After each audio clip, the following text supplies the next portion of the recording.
পোনপ্ৰথমে সকলোকে নমস্কাৰ জনাইছোঁ। আপোনালোকক স্বাগতম জনাইছোঁ। নতুন বছৰ আহিল। আপোনালোক সকলোৰে বাবে প্ৰাৰ্থনা কৰিছোঁ। বহু দুখৰ বুজালৈ, বহু বিহুৰ মন লৈও আমি সময়ৰ মানুহতো আগবাঢ়িব খুজিছোঁ আৰু জুবিন বিষয়ৰ সকলোবোৰ কথা আৰু কাম সুচাৰুৰূপে নিশ্চিত ধৰণে হওক বুলি আমি আশা কৰিছোঁ।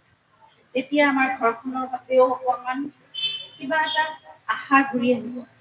অতি সোনকালে সকলোৰে প্ৰাৰ্থনা আৰু সহযোগত কৰণীয়খিনিৰে আৰু সকলোৰে সহযোগিতাৰে আমি ভাবিছোঁ ন্যায় প্ৰতিষ্ঠা হ'ব।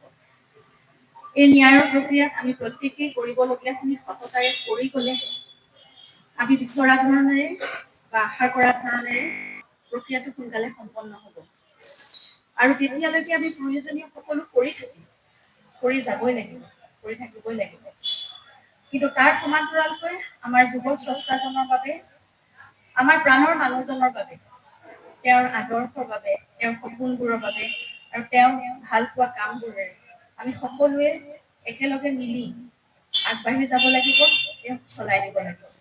এইখিনিত আমি যদি স্থবিৰ হৈ যাওঁ, তেতিয়াহ'লে তেওঁৰ প্ৰতিও অন্যায় কৰা হ'ব। তেওঁ নিজেই কোৱা কথা, মোক মনত ৰখাতকৈ মোৰ সৃষ্টি আৰু কামখিনিক মানুহে মনত ৰাখিলে বেছি ভাল পায়। তেওঁ আৰু কৈছিলে যে দুঃসময়ৰ মাজতো আমি আমাৰ কৰ্ম কৰি যাব লাগিব। মই একেবাৰে ওচৰৰ পৰা দেখিছিলোঁ জীৱনটো, যে জুবিন গাৰ্গে জীৱনৰ ধুমুহাবোৰ বহুত সাহসেৰে চলাই গৈছে। তেওঁ মাত্ৰ নিজৰ নিষ্ঠাৰে কৰা তেওঁ কাম আৰু তেওঁৰ সৃষ্টিৰ মাজেৰে প্ৰতিটো বেয়া সময়ত তেওঁ থিয় হৈ থাকিবলৈ চেষ্টা কৰিছিল। আমিও তেওঁৰ আদৰ্শৰে আগুৱাই যাবলৈ আমি চেষ্টা কৰিব লাগিব। জুবিন সকলো অসমীয়াৰ প্ৰাণে প্ৰাণে চিৰকাল আছিল, আছে আৰু থাকিবই। এতিয়া আমি সকলোৱে মিলি তেওঁৰ সত্তাৰ লগতে তেওঁৰ কামবোৰ, তেওঁৰ আদৰ্শ, তেওঁৰ বিশ্বাস, তেওঁৰ চৰ্চা, তেওঁৰ সাধনা, এই সকলোবোৰ যাতে চিৰযুগমীয়া হৈ থাকে আৰু নিৰন্তৰ প্ৰতিটো প্ৰজন্মৰ পৰা প্ৰজন্মলৈ এক অমৰ সত্তা হৈ আগুৱাই থাকে, তাৰ বাবে আমি চেষ্টা কৰিব লাগিব। তেওঁৰ বাবে বহু ঠাইত বহুজনে ইতিমধ্যে বহু কাম হাতত লৈছে আৰু আগবাঢ়িছে। আমাৰ পৰিয়াল, আত্মীয় স্বজন, বিশেষকৈ তেওঁ বন্ধুবৰ্গই এনে উদ্দেশ্যলৈ একত্ৰিত হৈছো আজি আৰু প্ৰথম খোজটি আজি আপোনালোকৰ আশীৰ্বাদ আৰু শুভেচ্ছালৈ আগবঢ়াব বিচাৰিছো। মই বহুত আবেগিত হৈছো, কাৰণ জুবিনৰ বাবে আজি ৩.৫ মাহৰ পিছত আমি ওলাই আহিছো এটা খোজ দিবলৈ। আমাৰ সামান্য সামৰ্থ্যৰে সকলো ৰাইজৰ সহায় সহযোগিতা, বিশ্বাস আৰু শুভাষাৰে জুবিন গাৰ্গৰ নামত এটা ৰাষ্ট্ৰৰ কথা ব্যক্ত কৰিবলৈ আজি আপোনালোকক নিমন্ত্ৰণ কৰি আনিছো আৰু আমিও একত্ৰিত হৈছো। আপোনালোকৰ বহুমূলীয়া সময়খিনি দি আমাক সহযোগ কৰাৰ বাবে আমি সঁচাকৈ যথেষ্ট কৃতজ্ঞ আৰু আপোনালোকৰ প্ৰতি ধন্যবাদ জ্ঞাপন কৰিছো। এই ট্ৰাষ্টৰ যোগেদি আমি জুবিনৰ আদৰ্শকে লৈ যেনেদৰে তেওঁ সামাজিক দিশত, সাংস্কৃতিক দিশত বা এই ক্ষেত্ৰত জড়িত ব্যক্তিসকলৰ বাবে, নতুন প্ৰজন্মৰ বাবে, প্ৰকৃতি সংৰক্ষণৰ বাবে যিবোৰ কাম কৰিছে, তেনেকুৱা দিশবোৰতে কিছুমান কাম আমাৰ সামৰ্থ্যত আমি কৰি যাবলৈ চেষ্টা কৰিম। আৰু এই কামসমূহ পৰিচালনা কৰিবৰ বাবে আমাৰ খাৰঘূলিৰ প্ৰপাৰ্টিটো আমি আগবঢ়াই দিবলৈ লৈছো ট্ৰাষ্টৰ নামত। জুবিনৰ সপোনৰ ঠাইখন তেওঁৰ নামত হ'বলগীয়া সমাজৰ সংস্কৃতিৰ আৰু তেওঁৰ উপাস্য প্ৰকৃতিৰ বাবে ভাল কামত ব্যৱহাৰ হওক, নিয়োজিত হওক, আমি সেয়াই আশা কৰিছো। আমি এতিয়া এই থকা ফ্লেটটোতে আমি থাকি যাম আগলৈ, কিন্তু খাৰঘূলিৰ সেই প্ৰপাৰ্টিটো য'ত জুবিনৰ বহুত আশা তাত জড়িত হৈ আছিল, সেইখিনি জুবিনৰ নামত হোৱা সামাজিক, সাংস্কৃতিক ভাল কামবোৰৰ, মানুহৰ বাবে কৰা কামবোৰৰ বাবে, কাৰণ জুবিন এজন মানুহৰে মানুহ আছে, সেই কামবোৰতে নিয়োজিত হ'ব। আমাৰ প্ৰতি কেইবাজনো ভাল ভাল ব্যক্তি, বিশেষকৈ বিভিন্ন ক্ষেত্ৰত নিজ নিজ কৰ্মৰে প্ৰতিষ্ঠিত জুবিনৰ স্কুল কলেজৰ বন্ধু, তেওঁলোকৰ সময়, সদিচ্ছা আৰু অভিজ্ঞতাৰে আমাৰ সৈতে জড়িত হৈ একেলগে জুবিনৰ বাবে কাম কৰি যাব বুলি আমাক সঁহাৰি জনাইছে আৰু সেইবাবে আমি যথেষ্ট কৃতজ্ঞতা অনুভৱ কৰিছো তেওঁৰ প্ৰতি, আমাৰ তেওঁলোকৰ প্ৰতি। আৰু আমাৰ সৈতে আমাৰ খুৰা শ্ৰদ্ধাৰ মনোজ বৰঠাকুৰদেৱ, আমাৰ ভাতৃ ডক্টৰ পাৰ্থ সাৰথী মহন্ত দাদা, তেখেত আহি আছে। শ্ৰদ্ধাৰ গৌতম শৰ্মা দাদা থাকিব আমাৰ বিভিন্ন দিশত উপদেশ পৰামৰ্শৰ বাট বিষয়ে আগবঢ়াই দিবলৈ। জুবিনে সদায় তেওঁক ফেনাগন বুলি অভিহিত কৰা জুবিন ফেন ক্লাব থাকিব আমাৰ কামবোৰত সহায় কৰিবলৈ। এতিয়া সকলোতকৈ আমাৰ বাবে ডাঙৰ শক্তি আৰু সাহস ৰাইজ। গতিকে আপোনালোকৰ মৰম, আশীৰ্বাদ, বিশ্বাস, সহায় সহযোগিতাৰে জুবিনৰ সপোনৰ কামবোৰ আমি নিশ্চয় আগুৱাই নিব পাৰিম বুলি আশা কৰিছোঁ। আৰু লগতে এটা গুৰুত্বপূৰ্ণ কথা ক'ব বিচাৰিছোঁ। কালি বছৰৰ প্ৰথম দিনটোতে মাননীয় মুখ্যমন্ত্ৰী মহোদয়ে তেখেতৰ কথা ৰাখি জুবিনৰ শেহতীয়া ছবি ৰৈ ৰৈ বিনালেৰ বাবে অহা ৰাজ্যিক কৰ 2,90,00,000 টকা জুবিনৰ দ্বাৰা প্ৰতিষ্ঠিত কলাগুৰু আৰ্টিষ্ট ফাউণ্ডেশ্যনলৈ হস্তান্তৰ কৰে।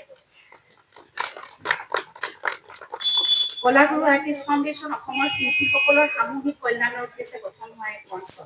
কিন্তু সেয়া অকল শিল্পীসকলৰ বাবে সীমিত হৈ নাথাকি জুবিনে সকলো ধৰণৰ কাম, সকলো ধৰণৰ সামাজিক সাংস্কৃতিক কাম নতুন প্ৰজন্মৰ বাবে, প্ৰকৃতিৰ বাবে সকলোবোৰ কাম সেই ফাউণ্ডেশ্যনৰ যোগেদিয়ে আগবঢ়াই নিছিল, কৰি আছিল।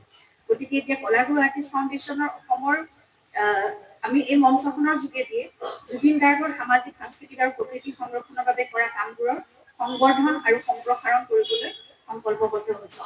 মাননীয় মুখ্যমন্ত্ৰী ডাঙৰীয়াৰ এই সিদ্ধান্তই আমাৰ এই সংকল্পক বাস্তৱায়িত কৰাৰ ক্ষেত্ৰত যথেষ্ট সহায় কৰিব। লগতে জুবিনৰ ন্যায় প্ৰক্ৰিয়াটোক অধিক শক্তিশালী কৰিবৰ বাবে আৰু ক্ষীপ্ৰ অগ্ৰগতিৰ বাবে বিশেষ চৰকাৰী অধিবক্তা নিয়োগ তথা এখন বিশেষ আদালতৰ বাবে উচ্চ ন্যায়ালয়ক চৰকাৰে আবেদন জনাব বুলিও যি ঘোষণা কৰিছে। নতুন বছৰে মংগলখনত অসম চৰকাৰ আৰু মাননীয় মুখ্যমন্ত্ৰী ডাঙৰীয়াক এই সিদ্ধান্তৰ বাবে আমাৰ তৰফৰ পৰা আন্তৰিক ধন্যবাদ আৰু কৃতজ্ঞতা জনাইছো। লগতে সংশ্লিষ্ট সকলোকে অনুৰোধ জনাইছো, যিমান পাৰি যেনেকৈ পাৰি সিমান ক্ষীপ্ৰতাৰে প্ৰক্ৰিয়াটো যাতে সম্পূৰ্ণ হয়। আমি ভাবিছো, আমি কথাও পাতিছো যে আমি জুবিনে বিভিন্ন সময়ত বিভিন্ন লোকক লগ পাইছিলে, বহুতৰ লগত কাম কৰিছিলে, সময় কটাইছিলে। এতিয়া গম পাইছো যে ইমান মানুহৰ লগত তেওঁৰ কিছুমান ব্যক্তিগত ষ্টৰী আছে যে সকলোৰে লগত বেলেগ বেলেগ ধৰণৰ, কাৰণ তেওঁ মানুহৰ লগত তেনেকে ডিল কৰিছিলে, তেনেকে তেওঁ কানেক্ট কৰিছিলে। গতিকে সেই অভিজ্ঞতাবোৰ সকলোৰে লগত বেলেগ বেলেগ। আমি চেষ্টা কৰিম এটা ৰিচাৰ্চ, আমাৰ নিজৰ এটা টিম থাকক, নতুন ল'ৰা ছোৱালী যিসকল আগ্ৰহী এই ক্ষেত্ৰত, ষ্টুডেণ্টো হ'ব পাৰে বা নতুন ল'ৰা ছোৱালী তেনেকে লিখা মেলাৰ ক্ষেত্ৰত বা গৱেষণাৰ ক্ষেত্ৰত তেওঁলোকক আমি ইয়াত ইনভলভ কৰাম। তেওঁলোকে গৈ বিভিন্নজনৰ সৈতে কথা পাতিব, সেই তথ্যবোৰ সংগ্ৰহ কৰিব। আৰু এইটোৱে বহু সময় ল'ব, কিন্তু আমি এনেকে মানে দৌৰা-দৌৰিকে কামটো নকৰো, হয়তো কেইবছৰমানো লাগি যাব পাৰে। কাৰণ জুবিনে ইমান মানুহ লগ পাইছে, অকল অসমত বুলিয়ে নহয়, ভাৰতৰ বিভিন্ন ঠাইত বা পৃথিৱীৰো বিভিন্ন ঠাইত। গতিকে সেই তথ্যসমূহ সংগ্ৰহ কৰি বা তেওঁলোকৰ কি কি ক'বলগীয়া আছে, জুবিনৰ লগত অভিজ্ঞতা কি আছে, এই কথাবোৰ গোটেইবোৰ আমি সংগ্ৰহ কৰিব পাৰিলেহে এখন পূৰ্ণাংগ আমি তেওঁৰ জীৱনী এখন উলিয়াব পাৰিম। গতিকে সেইকাৰণে সেইখিনি সময় লৈ আমি আগবাঢ়িম। এই জুবিন গাৰ্গ ট্ৰাষ্ট বা ন্যাসটো তাৰ আণ্ডাৰত 3টা উইং থাকিব, 3টা উইঙেৰে পৰিচালনা কৰিব। 2টা অলৰেডি আমাৰ খুব ভালকে কাম কৰি আছে যোৱা কিবা বছৰ ধৰি। এটা হৈছে কলাগুৰু আৰ্টিষ্ট ফাউণ্ডেশ্যন, সেইটো ইমান বছৰ কাম কৰি আছে ভাল, সেইটো তেনেকেই থাকিব। আৰু এটা অভিনয়া পাৰফৰ্মিং আৰ্ট, যোনটো আমাৰ বা জংকী বৰঠাকুৰৰ নামত আছে, সেইটো উইঙো তাৰ আণ্ডাৰৰ পৰাই পৰিচালনা কৰা হ'ব। আৰু এটা নতুন আমি সংযোজন কৰিম তাত, সেইটো হৈছে ৰিচাৰ্চ উইং, যোনটোৰে আমি জুবিন গাৰ্গৰ সৃষ্টিৰাজিৰ ওপৰত, কৰ্মৰাজিৰ ওপৰত আমি ৰিচাৰ্চ ৱৰ্ক আমি আৰম্ভ কৰিম, যিমান পাৰো পৰিকল্পিতভাৱে। সেইকাৰণে জুবিন গাৰ্গ ট্ৰাষ্ট এটা আমব্ৰেলা অনুষ্ঠান হ'ব, তাৰ আণ্ডাৰত 3টা উইঙত সদ্যহতে আমি এনেকে বিভিন্ন দিশত তেওঁ যেনেকে ভাল পাইছিলে সেইমতে আমি কামখিনি আগবঢ়াই নিবলৈ আশা ৰাখিছোঁ। তেওঁ অকলে কেনেকে ইমান বছৰ চম্ভালি আছে সেই কথাটো এতিয়া ভাবিলে বৰ আচৰিত লাগে। গতিকে আমি নাজানো কিমানখিনি কৰিব পাৰোঁ তেওঁৰ কামখিনি। আমি চেষ্টা কৰিম, যিমানখিনি পাৰোঁ কৰিম। আৰু চবতকৈ ডাঙৰ কথা, এই কামবিলাকলৈ আমি আগবাঢ়ি আহিছোঁ কাৰণ আমি তেওঁক জীবিব বিচাৰিছোঁ, তেওঁক আমাৰ মাজত জীয়াই ৰাখিব বিচাৰিছোঁ, আমি তেওঁক জীবিব বিচাৰিছোঁ। সেই এটা কথা যে আমি তেওঁ নাই, এই কথাটো এতিয়াও ভাবিব পৰা নাই আৰু নাভাবোঁ। এইকাৰণে আমি তেওঁক জীবিব বিচাৰিছোঁ। এইবিলাক কাৰণতে আমি আগবাঢ়ি আহিছোঁ সকলো, আৰু আপোনালোক সকলোৰে সহযোগিতা তাৰ বাবে বিচাৰিছো, আশা কৰোঁ আপোনালোকে সহযোগ কৰিব। কিন্তু আবেগতে হয়তো বহুতে লিখি পেলাইছে কথাবিলাক, তথ্যখিনি ভেৰিফাই নকৰাকে। এটা কথা মানে এছপায়াৰিং অথৰখিনিক এটা কথাই মনত ৰাখিব লাগে, যেতিয়া কিবা এটা তথ্য আমি লিখিছো কিতাপ আকাৰত, সেইটো গোটেই সদায় কাৰণে থাকি যাব। গতিকে এটাই অনুৰোধ, আপোনালোকে যি লেখে জুবিন গাৰ্গৰ ক্ষেত্ৰত আমাক এটা ইনফৰমেশ্যন দিব, ইমেইল যোগে দিলেও হ'ব যে আমি এনেকুৱা এটা কাম কৰি আছো, আৰু আপোনালোকৰ যদি ড্ৰাফ্টটো আমাক পঠাই দিয়ে, আমি এবাৰ ভেৰিফাই কৰি দিবলৈ তাৰ ব্যৱস্থা কৰিম, যাতে ভুল তথ্য ৰেকৰ্ড হৈ নাথাকে। সেইটো হ'লে তাৰমানে কি হ'ব, নহ'লে আৰু ৰিচাৰ্চ স্কলাৰ বিলাকৰ বহুত অসুবিধা হ'ব, কাৰণ তেওঁৰ ওপৰত বহুত ৰিচাৰ্চ হ'ব, আৰম্ভও হৈছে বহুত। গতিকে একদম সত্য তথ্য যাতে প্ৰতিখন কিতাপে হয়, সেইবিলাক কথা আমি ফাউণ্ডেশ্যনেল ৰিচাৰ্চ উইংটোৱে চাম। সেইটো এটা অনুৰোধ থাকিল সকলো। হয়, কিবা কৈছে? হয় হয়, তেওঁৰ আত্মজীৱনী ডেফিনেটলি আমি সেইবিলাক কাম প্ৰজেক্ট হাতত ল'মেই, কিন্তু সেইবোৰ অলপ সময় লাগিব, কাৰণ জুবিন গাৰ্গৰ আত্মজীৱনীটো তেওঁ 52 বছৰত এজন মানুহৰ 100 বছৰতকৈ বেছি জীলে, গতিকে সময় লাগিব।